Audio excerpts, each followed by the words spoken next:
Welcome to কাহিনীর জগৎ। এখানে হাড় হিম করা ভৌতিক ঘটনা শোনানো হয়। তো আপনারা যারা ভৌতিক ঘটনা শুনতে পছন্দ করেন তারা অতি অবশ্যই এই চ্যানেলটি সাবস্ক্রাইব করে নেবেন, এবং যারা সাবস্ক্রাইব করে নিয়েছেন তাদেরকে অসংখ্য ধন্যবাদ। তো আজকের ঘটনা শুরু করা যায়। যারা ভূতে বিশ্বাস করেন না বা করতে চান না তাদেরকে আজকে একটি সত্যি ঘটনা শোনাবো। আমি সব সময় ঢাকা থেকে রাত্রে বাড়ি যাই, কারণ ছুটি পাই কম। আবার চিন্তা করি রাতে চলে গেলে পরদিন সকালটা বাসা থেকে শুরু করা যাবে। ছাত্র অবস্থায় ক্লাস শেষ করে রওনা হয়ে যেতাম।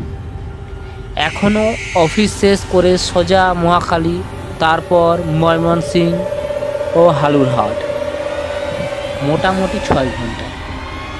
একদিন ক্লাস শেষ করে বাড়ি রওনা হলাম। আমাদের বাজারে যেতে যেতে রাত 12টা বেজে গেল।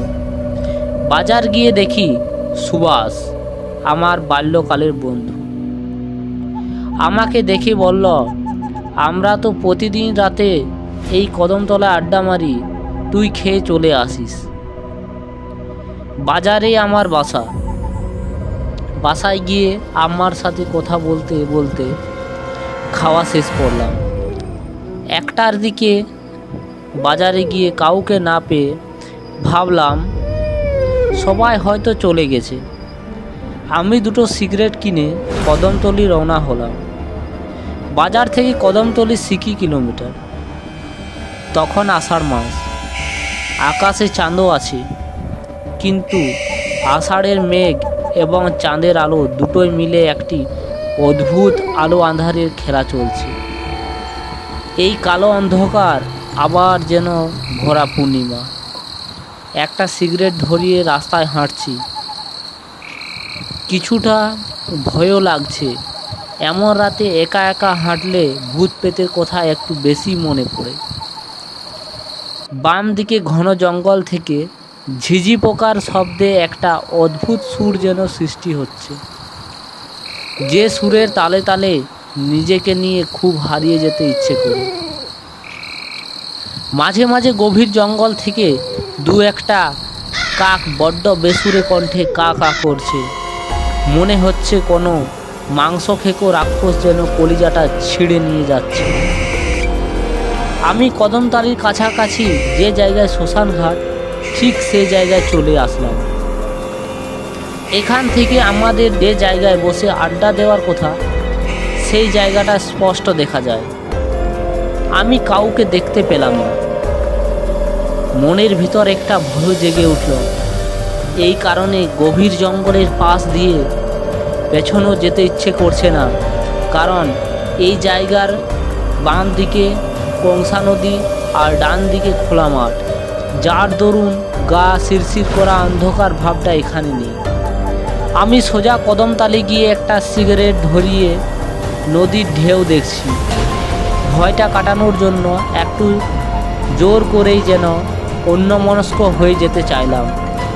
মাঝে মাঝে কয়েকটা কোলা গাছ নদী দিয়ে ভেসে যাচ্ছে।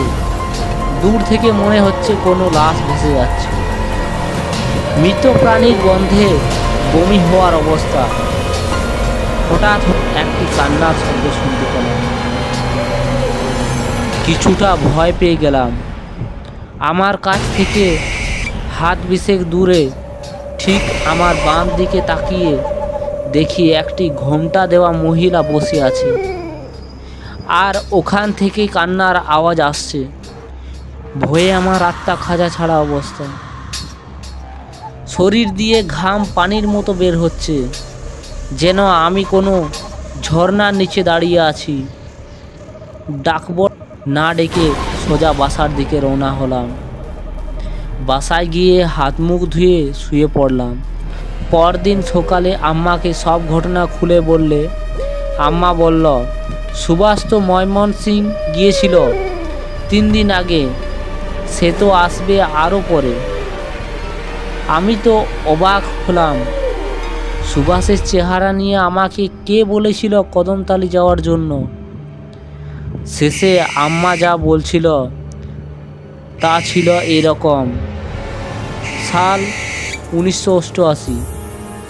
বন্যার সময় নৌকায় করে বরযাত্রী বউ নিয়ে যাওয়ার সময় কদমতলীর নৌকা ডুবে যায়।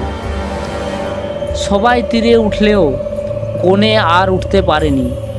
সেই থেকেই এখনও মাঝে মাঝে কনেকে কদমতলীতে কাঁদতে দেখা যায়। আরও অনেকেই দেখেছেন। তো হ্যালো শ্রোতা বন্ধুরা, আপনাদের এই ঘটনাটি কেমন লাগলো? যদি ঘটনাটি ভালো লাগে তো অতি অবশ্যই একটি লাইক করে দেবেন এবং চ্যানেলটি ঝটপট করে সাবস্ক্রাইব করে নেবেন।